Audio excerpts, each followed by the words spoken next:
yards and keep his eyes on something, right? It's very simple. It's just to keep your eyes from bouncing. A lot of times you get in the pocket, you see guys moving around so much, their head's moving. Yep. And about 1/2 of an inch of eye movement can screw up accuracy 9 to 10 feet within a 30-yard range left and right. So what he's going to do, he's going to point out his body, I would say point out that chair, and jog slightly and try not to bounce your eyes whatsoever. While he's doing that, and while you're doing these warm-ups after you get through the jogs, I'm going to say you got to start visualizing things. So a lot of times when quarterbacks are doing like ROAs, or even 7-on-7s, they kind of go brain dead. So what I like to do if I'm behind throwing ROAs, I'm not just throwing a slant. I'm picturing a too high shell and watching the mic move so I can high-low this one nickel. So nowadays he's going to skip as high as he can. He's going to go forward to backwards. Just go 10 yards for me, don't go 20. And he's going to try and jump as far as he can. He's not going to try and move left and right. So when a quarterback misses left or right, usually it's your head lean. Like go skip backwards. If you miss left or right, it's usually head lean. If you miss high and low, it's usually your front side being unstable. And all this stuff is just kind of starting your kinetic sequence, everybody, telling your mind how you want to move and how you want to react when you get in a tough situation. Next thing we do is going to do a quick karaoke. So what we're going to teach, what I'm talking about here is hip and shoulder separation. Hip and shoulder separation is about 80% of your velocity as a quarterback. So when somebody says you can't increase your velocity or how far you go with football, it's a myth. Because you can train this type of stuff. So if you go quick karaoke, go super quick, and it's filling your hips and your shoulders. So you're going to dissociate your upper and your lower body. Good. Just go about 5 yards and chill. You're going to go backwards the other way.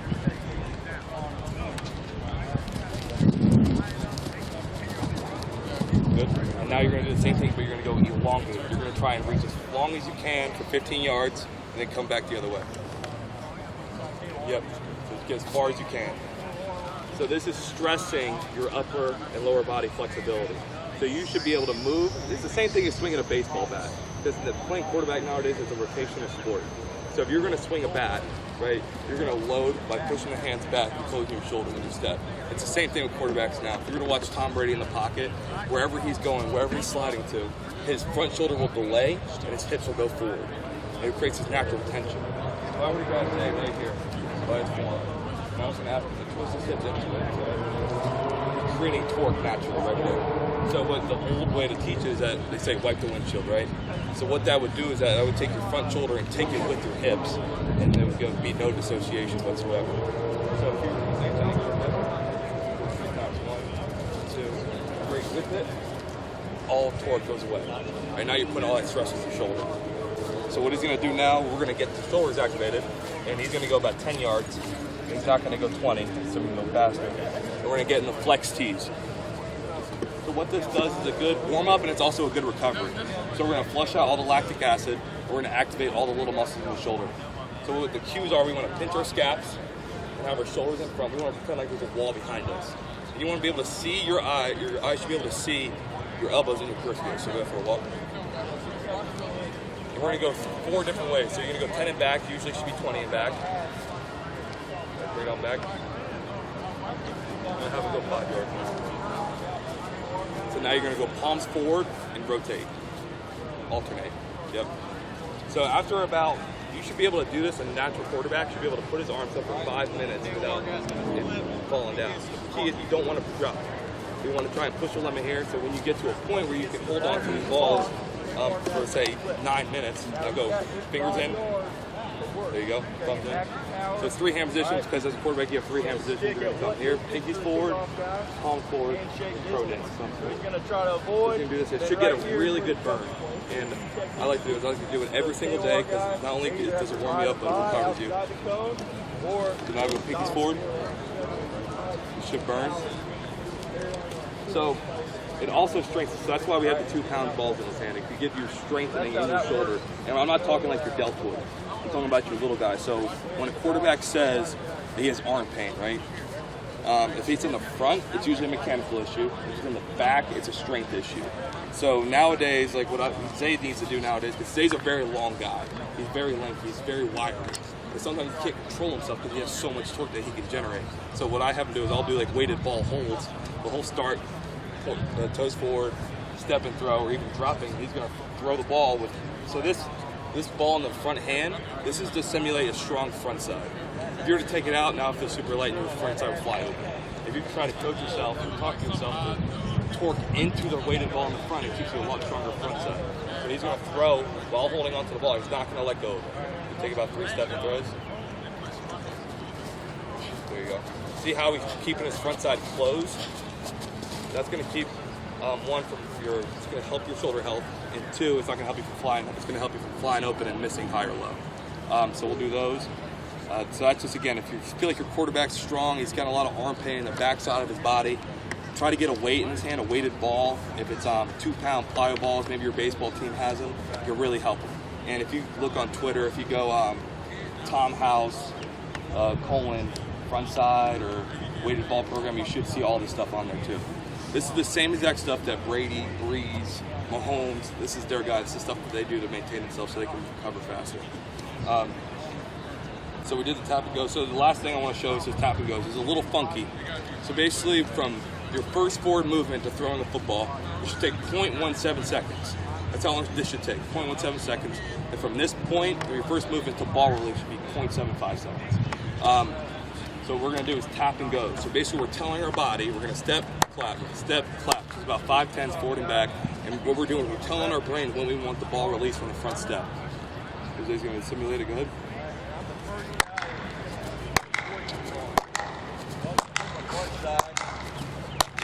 Good, now bring it back. Just running straight down the line. Yep. Look forward while you do it. Good. So we did it both ways because you should be able to do whatever you're doing forward, backwards also. Again, this is just telling your brain, wherever I am, wherever I'm resetting, I want that ball released from 0.75 seconds from the first forward movement, if that makes sense. So that's going to also help you. It works from the bottom up. What Coach likes to say is that you throw with your feet, right?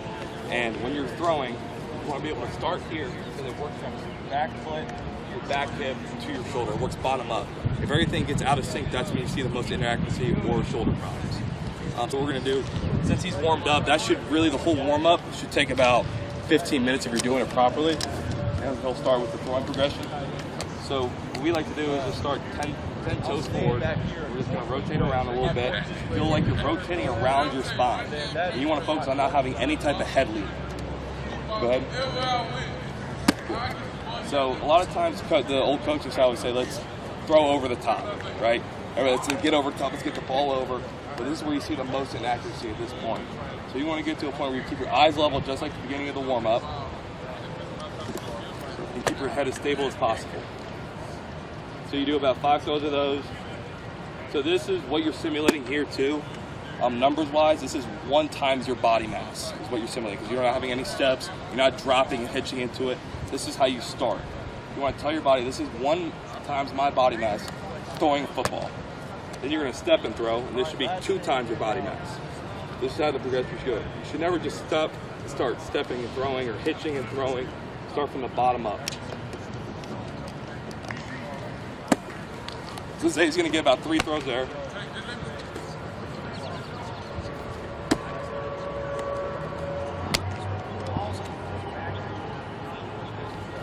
Now he's going to get into a hitch.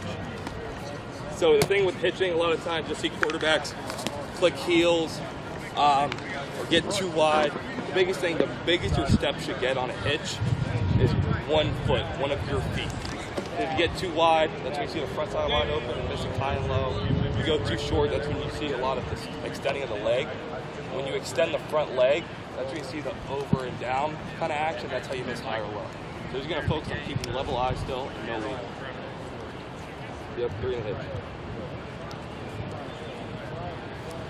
Good. You got 2 more. Good.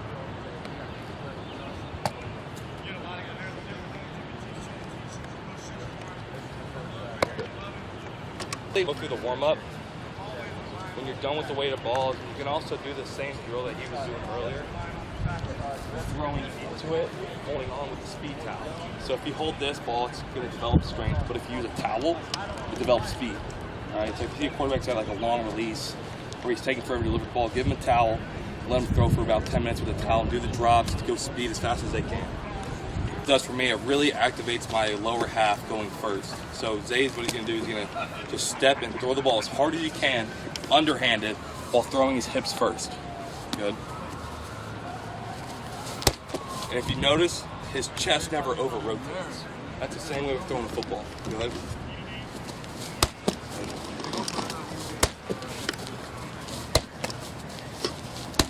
You do the other way. Another reason why you want to go both ways is because the quote is you can only accelerate what you can decelerate. So it's good to get your hips moving the opposite way also.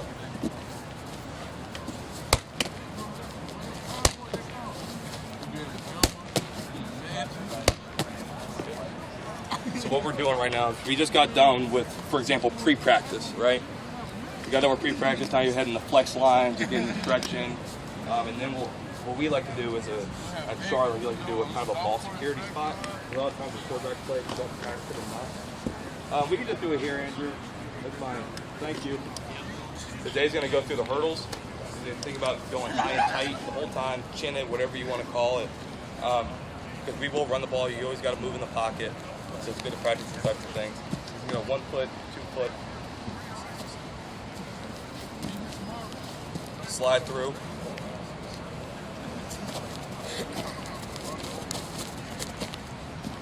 He's going to swivel his hips. And as a coach, you can like mess around with him, do the whole deal like you always do. Then the next one, now we get into our pocket movement stuff. He's going to start from the bottom, and what he's going to do is he's going to swivel his way through. He's going to start normal first, good. Yep, move up. So the biggest thing is he's going to rotate around, and you always want to lead with your eyes. Ball. Because I mean, if you're going through a progression, or you're going like a senior, now we're going to do the conflict first.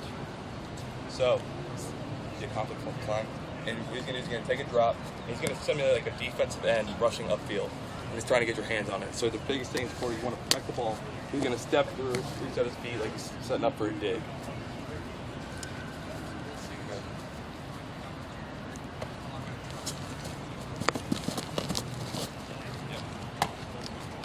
So I'm pretty sure Tom Brady made that famous for one of his plays that he made, and everything was drill it.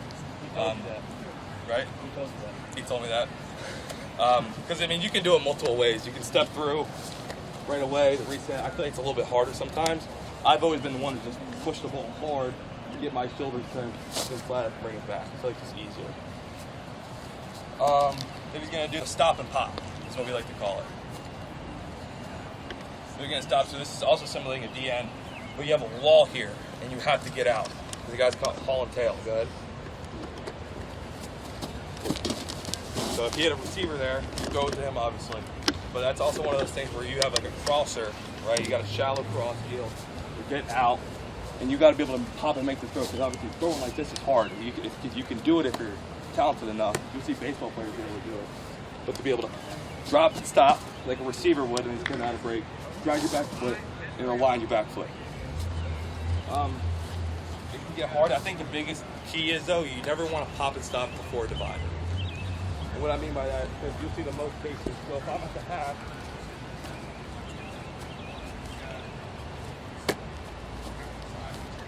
this happened against Middle Tennessee last year.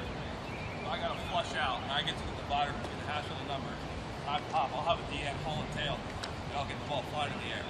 So basically, you want to get past the divider, and then pop and stop, so you can get out of trouble. So I'll take us out of pre-practice for us, or right after practice. I'm going to go stand at the 30 or the 35. He's going to be on top of his job. We're simulating, already taking the first step. We're going to go 1, 2, and a line to throw the ball with him. So this is going to be a series, and we'll get into other ways to do it. But from the most basic standpoint, this is how you should probably prime your drops if you're throwing like an out route. On you. Make sure you're dovetailing.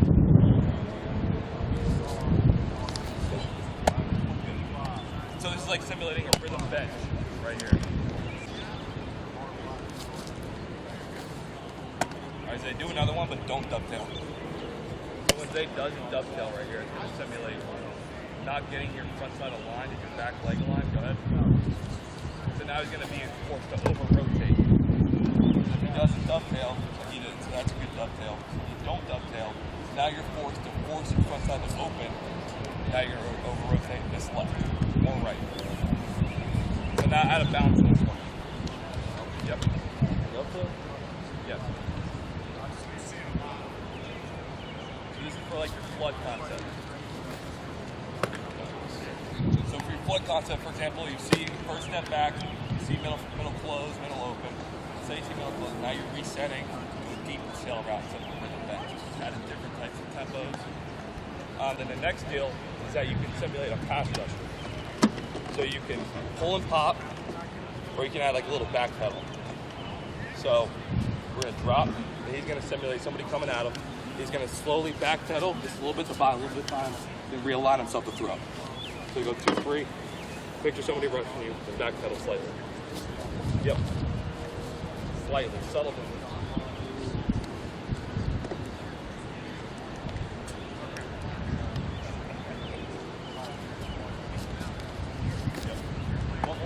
Make sure you get your eyes over and after the plunge. The biggest cue here is when you're moving left, not to open up. You see a lot of quarterbacks dive football because when they're moving left, it's easier to do that. So keeping that front side closed as you're moving that way is highly important or vital.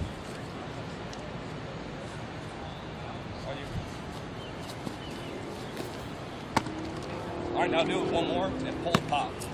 Hold. You're gonna hustle. Get outside of boundary and pull and pop.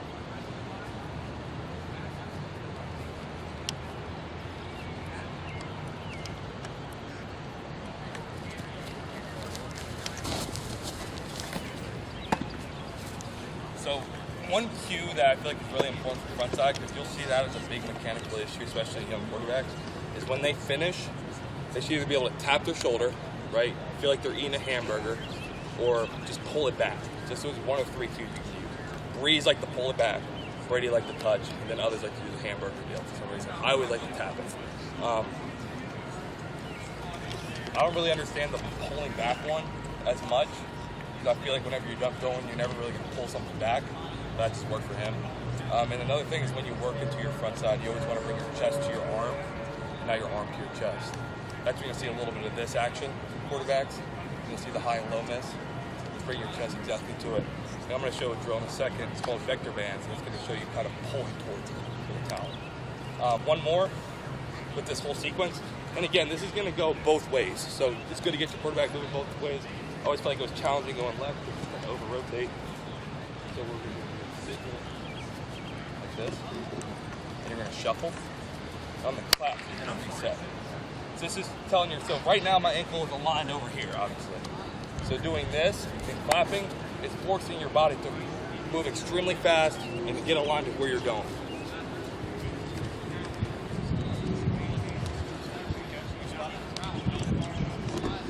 Go ahead.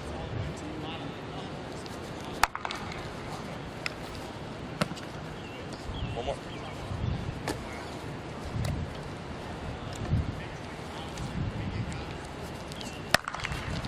Then you can get crazy with it, a little funky, and you can have a movement with it. One more.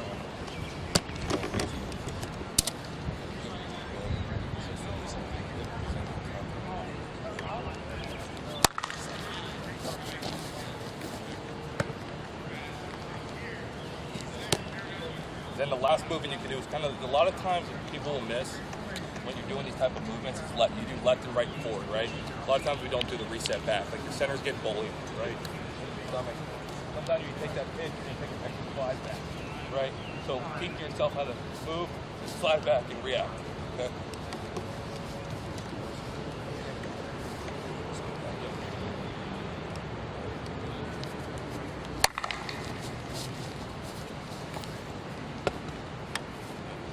Drill that you go whenever you can't really get downhill.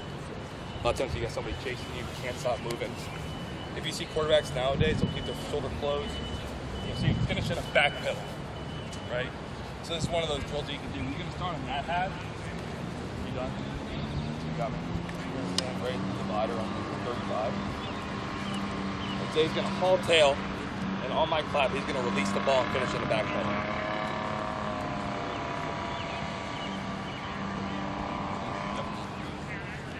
So you can do, what we're gonna do 1 on the haul and 2 on a pull and pop.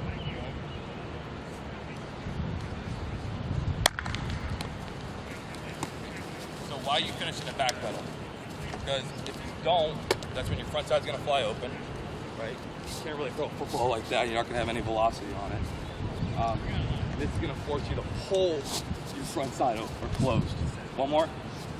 Now go fast. You got somebody chasing you. JV, I'm trying to go. So you see your quarterback like probably nosedive in his stomach. Flip his hip. It's a challenging thing. It's something that needs a lot of work nowadays. You won't see people coach it as much. Now do a pull and pop.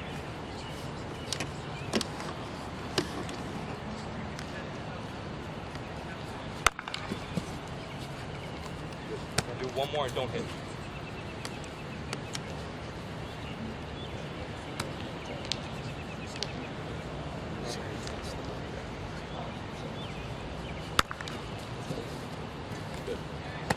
The biggest thing in quarterback play is really how fast can you move and be the most efficient in a stable position. I think that sometimes we overcoach the big leg drop. There's a lot of time in the air. Sliding, moving, getting your upper body all screwed up, staying in a good base, athletic position at all times. Small, subtle movements. And if you have to move, your head shouldn't move at all either. Cool. Does anybody have any questions on any of that? I think it's a lot. Pop. So what Dave's going to do is I'm going to hold a football in front of his face and say, Mom, can you stand at the 35?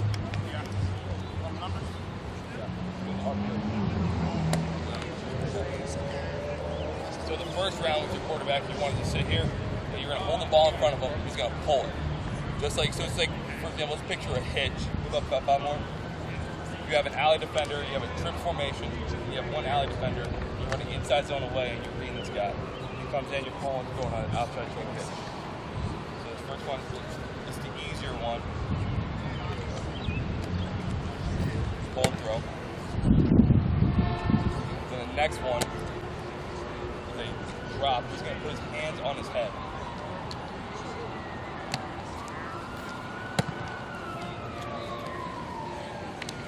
And then the last one is going to put it behind his back.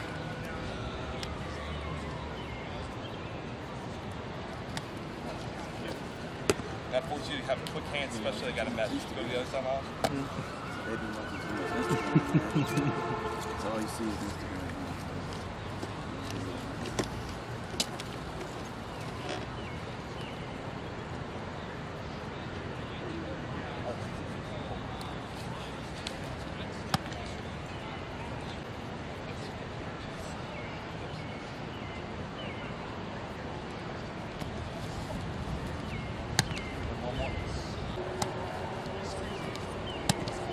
That type of stuff, especially going to the right, just be aware of where your quarterback's back foot in the line.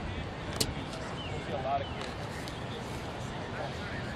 They'll pull and they'll kind of get lazy with it, and they'll see this back foot in line this way, and the ball faces that way. I mean, it can get done easily, but it can take away about 40% of your velocity and accuracy when you don't have everything aligned to where you're going.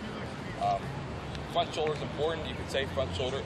But I think the back leg is the biggest thing that you should say to a line because, like I said, it works bottom up. So the next RPO drill, we're going to get on 1 day. If you have multiple quarterbacks, you can compete. Stay about 10 yards away. Start with laces up, then we'll go laces sideways and go from there. You're going to keep your eyes up the whole time, a big chest, don't cheat it. Then on a whistle or a clap, when mine's going to clap, you're going to grab with 2 hands without trying to look, or try not to look down. It's whatever's the easiest way. It doesn't have to be pretty. We're working on fast hands, pulling from a mesh, and getting to where you need to go.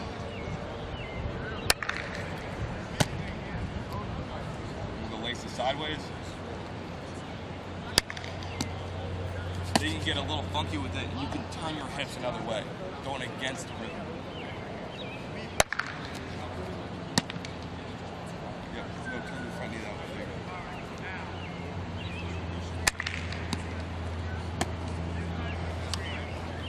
It's good to test different types of arm angles.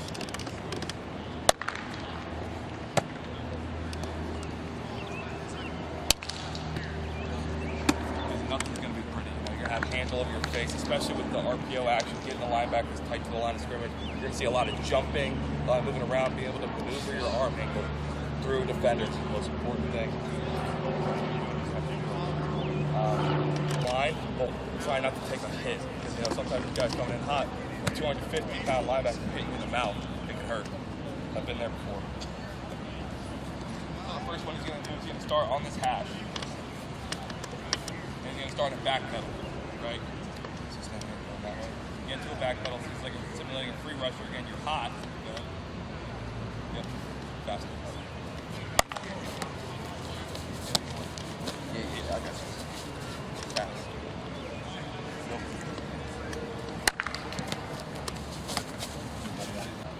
Everybody does pass protection differently, but knowing where your hot is pre-snap, right, is obviously important. So if I'm hot from the right side, if you got a 4-man, 4-down line, slide into the left of the mic, and I know my backside pressure is over here, you obviously don't want to slide hot just directly backward. You probably want to slide away from where your hot is. So again, say we got like a bench shallow concept. You're replacing the blitzer. Go ahead. Yep. Now shuffle away. Move it away. You got to have a sense of urgency behind you. So you want to actually see pressure. Get away. Ball. You want to be full speed because you don't want to take something in the mouth. You don't want to be half speed in the game.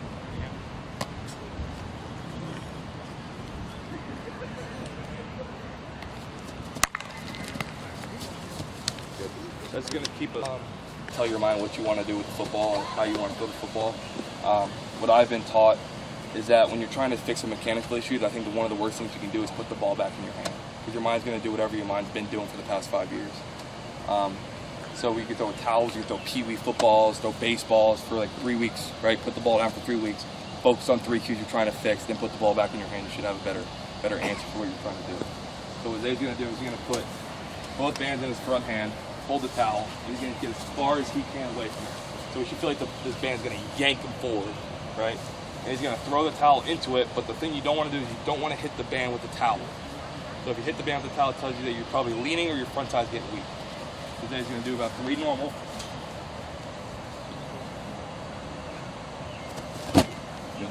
You can hear the whip. Good. So when you take the bands away, when you put the football back in your hand, you tell them to throw 20 yards, tell them to feel the band pulling them forward. When I had an opportunity to go out west and I did learn this drill from the first time, I probably threw the ball 60 yards. I'm not saying this is an overnight fix because I had to work on it for a while. And I was told, all right, think about the band and throw the football as far as you can with the band pulling you forward. Hits the target and not over-rotating. And I threw the ball 7 more yards farther than I've ever thrown the ball in my life. So I threw 67 in about 2 days of work. If you really commit yourself and you tell yourself, because sometimes kids are stubborn, and I'm one of those kids that take the football out of their hand, it can really make a difference when you tell your body how you want to operate. So you're going to do it again, and you're going to get some drops with it. So when you get comfortable with it, you can move around. Get your ankle eye aligned to the band where you need to go.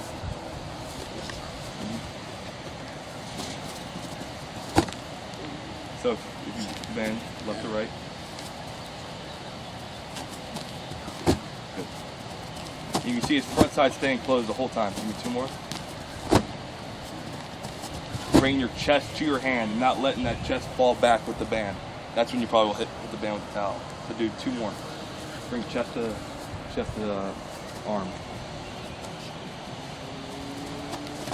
1 more. Good. So when you're done with that, you can flip it around.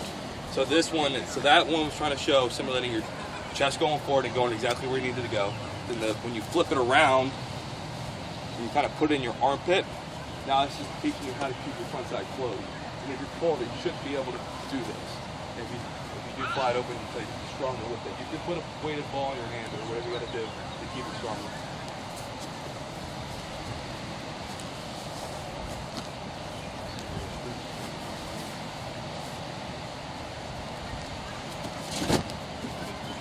Chest to arm, chest to arm.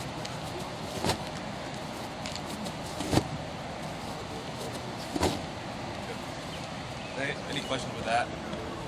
Cues, anything you should probably focus on? I like to say, 1, getting your back foot aligned to the target when you're facing that way. Bring your chest to your arm, not your arm to your chest, and no head movement. And the band's going to tell you if you hit it, if you're wrong mechanically. Does that make sense? That's it with the vector band stuff. I like to do this in the off season a lot, and I like to do it sometimes in the middle of the season to remind myself how I'm trying to operate. Again, you can probably just use weight room bands for this type of stuff. I think that's it with the